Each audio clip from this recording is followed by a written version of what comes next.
Атом әдеттер, 6 бөлім. Мотивацияның қажеті шамалы, қоршаған орта маңызды.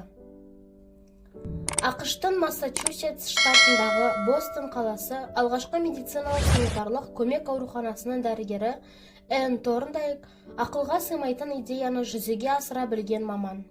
Ол бірнеше мың адамның, аурухана қызметкерлері мен науқастардың ас ішуге қатысты әдеттерін өзгертпек болды. Маман олардан ерік жігері мен мотивациясын ықпал етуге уәде берді. Дәрігер адамдармен әңгімелесуді де жоспарламады. Торндайк пен оның әріптестері аурухана кафесінің таңдау архитектурасын өзгерту мақсатында 6 айлық зерттеу жүргізді.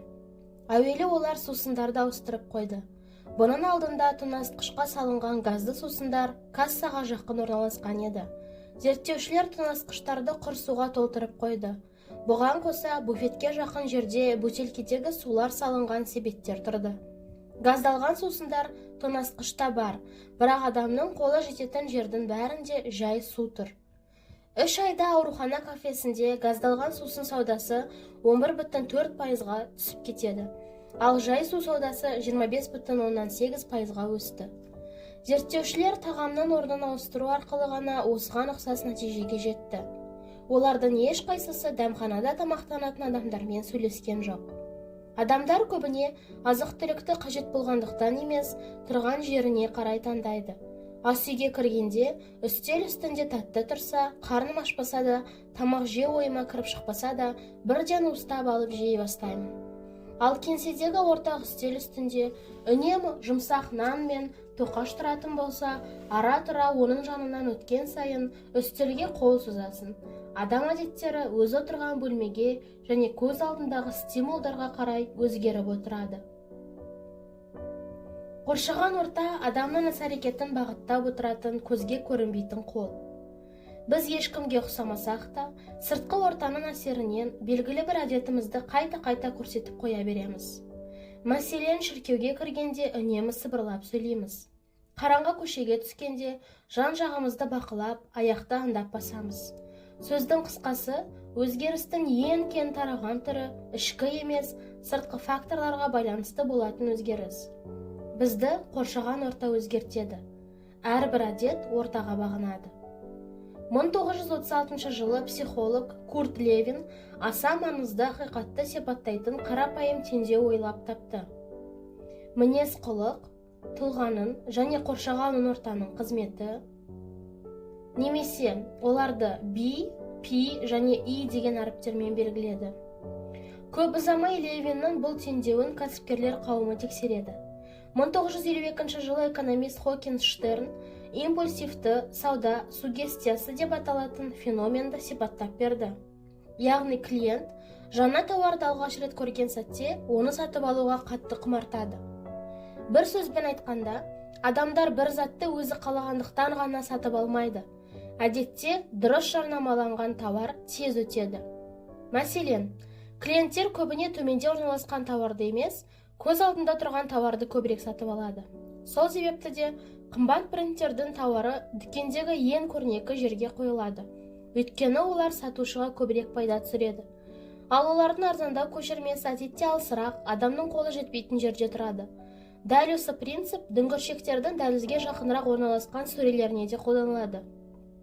Бұл сөрелер кез келген бөлшек сауда жүйесінде ақша табу машинасы деп аталады. Өйткені олардың жанынан көп адамның әрлі-берлі өтетіні белгілі. Мысалы, Кока-Коланың 45% қатарлардың шетінде тұрған сөрелерде сатылады. Тауар немесе қызмет сізге жақын тұрған сайын оны сатып алу мүмкіндігі де соншалықты жоғары болады. Адамдар Bud Light сырасын әрбір бардан табылатын үшін ішсе, Starbucks кофеханасына кез келген бұрыштан кезіге кететін үшін кіреді. Біз жағдайды бақылауда ұстап жүрміз деп ойлаймыз. Әдетте, газды сусын мен жай судың бірін таңдағанда өз қалауымызға сендік деп есептейміз. Шындығы сол, біздің әрбір әрекетімізге өз таңдауымыз емес, мейлінше жақын қызмет әсер етеді. Әрбір тіршілік иесі қоршаған ортаны өзінше қабылдайды, өзінше түйсінеді. Қырандар қашықтан жақсы көреді. Жыландар аса сезімтал тілімен ауа дәмін татып иісті бірден сезеді. Акулалар суда білінер-білінбес діріл мен жақын маңдағы балықтардан тарайтын электр қуатын бірден сезеді. Тіпті бактериялардың хеморецепторы айналадағы улы заттарды анықтайтын сенсорлы жасушалары бар.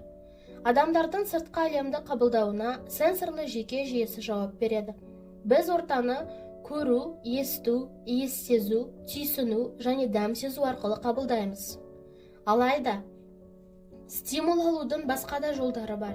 Олардың кейбірі саналы түрде жүзеге асса, енді бірі бейсаналы түрде орындалады. Мысалы, біз боран соғар алдында температураның төмендегенін, немесе асқазан ауырғанда ішек шаншитынын, тас жолмен жүргенде тепе-теңдік сақтау қиын екенін байқаймыз. Тән рецепторлары, қандағы тұз мөлшері, немесе шөлдегенде су ішудің қажеттілігі сияқты ішкі стимулдарды көбірек сезеді. Дегенмен адамның сенсорлық қабілетін атқаратын ең маңызды мүше ол көз. Адам тәнінде 11 миллионға жуық рецептор бар. Олардың шамамен 10 миллионы көру қабілетіне жауап береді. Сарапшылар ми ресурсының жартысынан көбі көз қызметіне жұмсалады деп есептейді. Бұдан шығар қорытынды. Біз көбіне басқа да сезу мүшелеріне қарағанда көзге көбірек бағынамыз. Сол себепті көзге көрінетін стимулдар іс-әрекетіміздің ең күшті катализатор екеніне таңғалудың қажеті жоқ. Соған сәйкес, көз алдымыздағы болмашы өзгерістер іс-әрекетімізді айтарлықтай өзгертуі мүмкін. Адам үшін аса пайдалы стимулдарға толы, қоршаған ортамен біте қайнасып өмір сүру де, тиімсіз стимулдардан қашу да өте маңызды. Қуанышты жаңалық. Өз ортаңыздың құрбаны болуға міндетті емессіз. Оның сәулетшісі болу сіздің қолыңыздан келеді. Табысқа жету үшін қоршаған ортаны қалай өзгертуге болады? Өткен ғасырдың 70-ші жылдары энергетика және мұнай дағдарысы кезінде голландиялық зерттеушілер елдегі энергия тұтыну мөлшеріне назар аудара бастайды. Олар Амстердам маңындағы бір қалашықта көрші орналасқан екі үйді салыстырып, солардың бірі электр қуатын 30%-ға үнемдейтінін байқаған.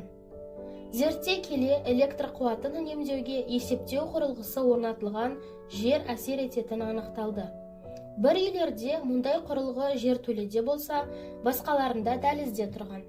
Өзіңіз түсінгендей, есептеу құрылғысы дәлізде орналасқан үйлер электр қуатын азырақ пайдаланған. Қанша электр қуаты кеткенін үнемі көріп жүрген тұрғындардың іс-әрекеті өзгерген. Әрбір әдетті стимул бастайды. Біз көрінетін стимулдарды бірінші байқауға бейімбіз. Өкінішке орай, біз өмір сүретін және жұмыс істейтін ортада бәрі көзге көрініп тұрмайды. Сол себепті қандай да бір әрекеттің тууына себепші стимулдар туа бермейді. Гитара шкафтың ішінде тұрса, оны үйренуге итермелейтін күш те болмайды. Кітап сөресі қонақ бөлменің төр жағында тұрса, кітап оқымай қоя салу оңайырақ. Дәрумендер көз алдыңызда тұрмаса, оларды іздеп жатқанша ішпей қойған жеңіл. Әдет қалыптастыратын стимулдар көз алдымызда көрініп тұрмаса, біз оларға мән бермей жүре береміз. Көзге көрінетін стимулдарды ойлап табу арқылы біз назарды қажетті әдеттер қалыптастыруға бұрамыз. Өткен ғасырдағы 90-шы жылдардың басында Амстердамдағы Схипхол әуежайының клининг қызметі әжетханадағы ер адамдар дәрет сындыратын ыдыс түбіне шыбынға ұқсас кішкентай стикер жабыстырып қояды. Ер адамдар әлгі стикерді шыбынға ұқсатып, дәрет сындырған уақытта соны көздеуге тырысады. Кішкентай стикер адамдардың есепті жан-жаққа шашыратпай, саналауды дәлдеуіне ықпал еткен. Талдау барысында бұл стикер бір жылда тазалық шығындарын 8%-ға азайтқаны анықталды. Осындай стимулдардың әсерін мен де сынап көрдім. Бұрын дүкеннен сатып алған алманы тоңазытқыштың төменгі жағындағы жеміс-жидек салатын контейнерге салып, оны сол күйі ұмытып кететінмін. Алма бар екені есіме түскенде ол шіріп үлгеретін. Алма мен көрмегендіктен желінбей қалды. Сөйтіп айналаны өзгертуді қолға алдым. Жеміс-жидек салатын үлкен ваза сатып алып, оны ас үйдегі үстелдің қақ ортасына қойдым. Алма сатып алған сайын оны вазаға саламын. Ол күнде көз алдымда тұрады. Бір қызығы, сол сәттен бастап мен күнде алма жейтін әдет шығардым. Өйткені ол үнемі көрініп тұрады. Әдет қалыптастыруға арналған стимулдарды тануға, қоршаған ортаны өзгертуге көмектесетін бірнеше әдіс ұсынамын. Күнде кешкісін дәрі ішуді ұмытып кете берсеңіз, оны жуынатын бөлмедегі қол жуғыштың жанына қойыңыз. Гитарада жиірек ойнағыңыз келсе, оны қонақ бөлменің төріне қойыңыз.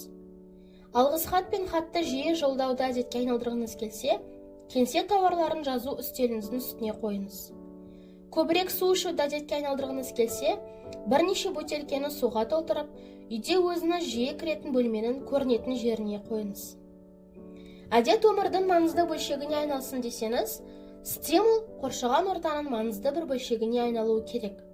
Адам бойында ұзақ сақталатын әдеттердің стимулы да көп болады.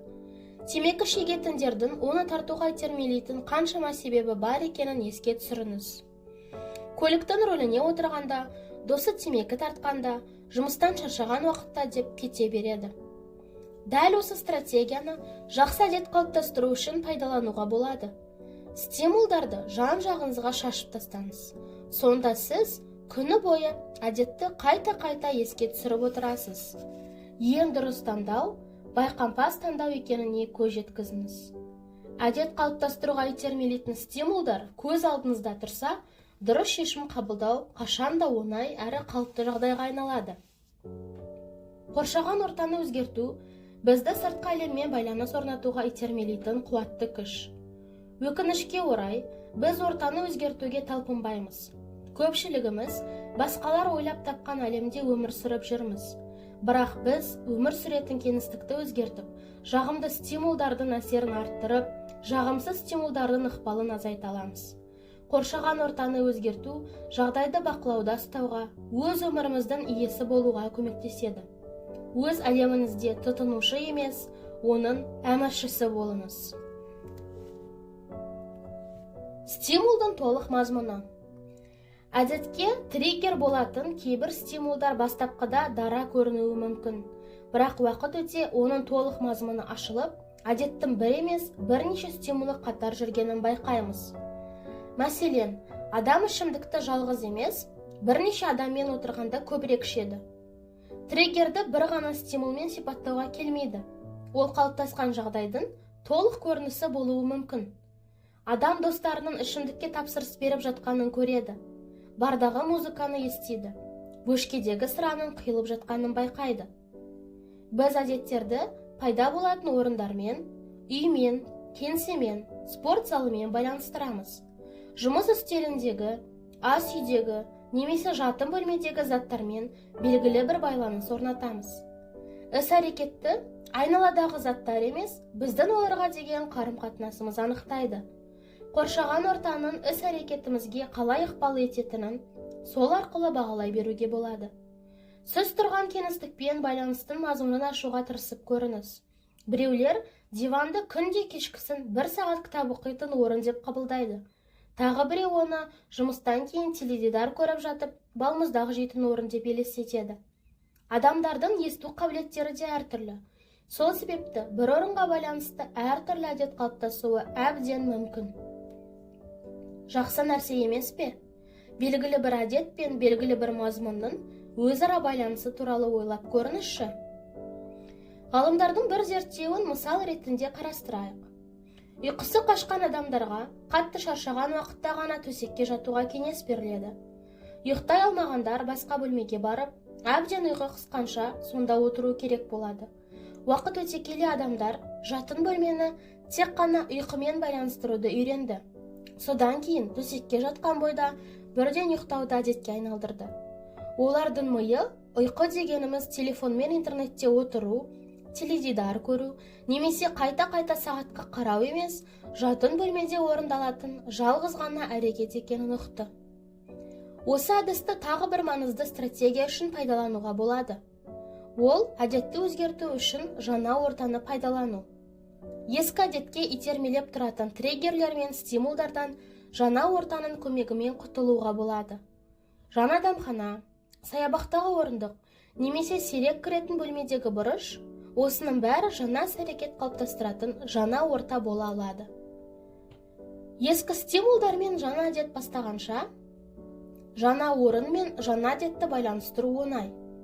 Күнде кешке, ерте жатуға дағдылығын алмау, кешке теледидар көретін әдет, бейне ойын тұрған бөлмеде сабақ оқи алмау.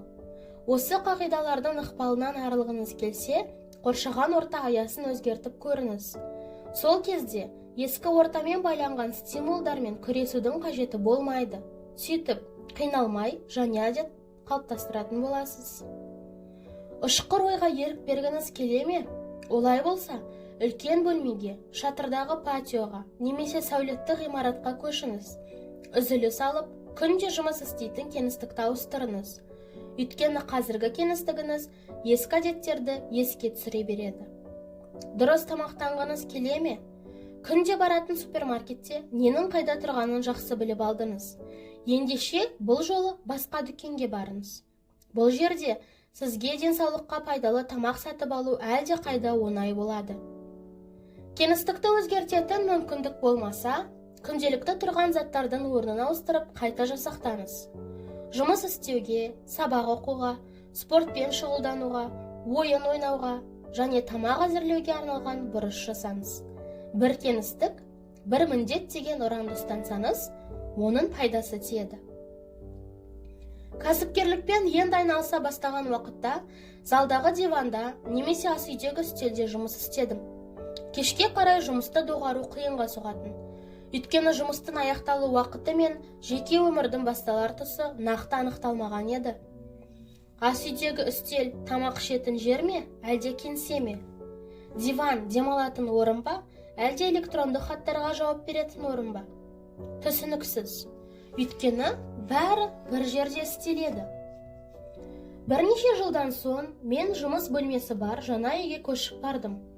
Содан бастап кенеттен жұмыс осы бөлмеде жасалатын. Ал жеке шаруаларым бұл бөлмеден тыс орындалатын процеске айналды. Жұмысты доғару оңай болды. Өйткені жеке өмір мен жұмыс арасы бөлінді. Әр бөлменің атқаратын қызметі бөлек. Ас үй тамақ әзірлейтін жер, кеңсе жұмыс істейтін орын. Бір әдеттің мазмұнына екінші әдетті қосарлаудан мейлінше арылуға тырысыңыз. Мазмұн ортақ болса, әдеті де автоматты түрде араласып кетеді. Соның салдарынан ең оңай әдет қана қалып, соған ілесіп кетесіз. Заманауи технологиялар икемді болғанымен, оның осал тұсы да бар. Мәселен, сіз ұялы телефонды түрлі мақсатта пайдаланасыз. Қазіргі заманда оған теңесер құрылғы жоқ. Алайда сіз телефон көмегіне жүгінуді үйреніп қалдыңыз. Сол себепті оны бір ғана іс-әрекетпен байланыстыру қиын. Телефонды пайдаға жаратқыңыз келеді. Әлеуметтік желілерді аралайсыз, жеке поштаңызды тексересіз. Оны ұстаған сайын бейне ойын ойнағыңыз келіп тұрады. Бір сөзбен айтқанда, мұнда да стимулдар араласып кетті. Сен мені түсінбейсің. Мен Нью-Йоркте тұрамын. Пәтерім аядай ғана. Бүкіл жұмысты бір бөлмеде отырып жасауға мәжбүрмін. Әр бөлмем бірнеше орынның рөлін атқарады дейтін шығарсыз. Әрине, сыныңыз орынды. Кеңістігіңіз шектеулі болса, бөлменізді кітап оқитын кресло, хат жазатын үстел, тамақ ішетін үстел деп бірнеше аймаққа бөліп тастаңыз. Цифрлы кеңістікке де осы әдісті қолдануға болады. Мен бір жазушыны білемін. Ол компьютерді жазу үшін ғана қолданады. Ал планшетті кітап оқуға, телефонын әлеуметтік желілерді тексеріп, хат алмасуға пайдаланады. Әрбір әдеттің өз үйі болу керек. Осы стратегияны дұрыс ұстана білсеңіз, әрбір әдеттің белгілі бір мазмұны қалады. Әдеттер таныс ортада жақсы дамиды. Жұмыс үстеліне отырған бетте таныс әрекеттерге автоматты түрде кірісесіз. Сол әдеттерге арналған кеңістікте емін-еркін жұмыс істей аласыз. Мысалы, жатын бөлменізді ұйықтауға ғана арналған кеңістікте белгілесеңіз, ұйқы тез келеді. Тұрақты әрі жаттан әдет қалыптастыру үшін тұрақты таныс орта қажет.